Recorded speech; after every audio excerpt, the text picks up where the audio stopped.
తూర్పుగోదావరి జిల్లా గోపాలపురం మండలం కొవ్వూరుపాడు గ్రామం. పేరు చిలక సాయితేజ. నాకు అయ్యప్ప స్వామి అంటే చిన్నప్పటి నుంచి చాలా ఇష్టం.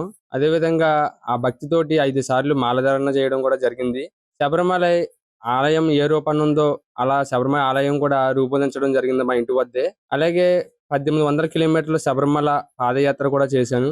ఆ యొక్క పాదయాత్రలో అన్ని దేవాలయాల్ని దర్శించుకుని శ్రీకాళహస్తి, కాణిపాకం, సిరిపురం, అరుణాచలం, జంబుకేశ్వరం, శ్రీరంగం, సమయాపురం, అలా పెద్ద తిరుపతి, ఇలా పలు యాత్రలన్నీ కూడా దర్శించుకుని ఆ పాదయాత్ర భాగంగానే అరుణాచలంలో గిరి అంతా కూడా పొర్లి దండాలు పొడుకుని 14 కిలోమీటర్లు కూడా అంగ ప్రదక్షిణ చేయడం కూడా జరిగింది.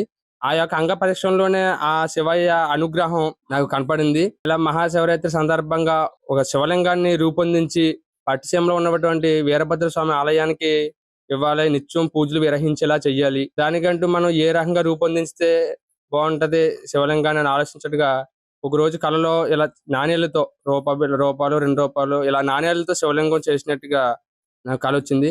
అమ్మ ఇలా చేయాలనుకుంటున్నాం కదా, ఆ శివయ్య మనకి ఈ సంకేతం ఇచ్చాడు ఇలా చేయమని చెప్పి అనుకుని నా స్నేహితులు, బంధువులు ఇలా గ్రామ సహకారంతో నాణేలను నేను సేకరించి సుమారు 1,25,000 నాణేలను సేకరించి 50 రోజులుగా శ్రమించి ఈ యొక్క ధనలింగాన్ని చేయడం జరిగింది. ఇప్పుడు శివరాత్రి సందర్భంగా 14వ తారీఖు పట్టిసీమలో ఉన్నటువంటి వీరభద్ర స్వామి ఆలయానికి అక్కడ ప్రతిష్ఠించడం జరుగుతుంది. దీనికి సుమారు 1,25,000కి ఇప్పుడు ప్రస్తుతం ఖర్చు అయింది. ఇంకా 2 రోజులు సమయం ఉందా వర్క్ చేయడానికి. ఇంకా 10,000 రూపాయలు ఖర్చు అయ్యే అవకాశం ఉంది మనకి.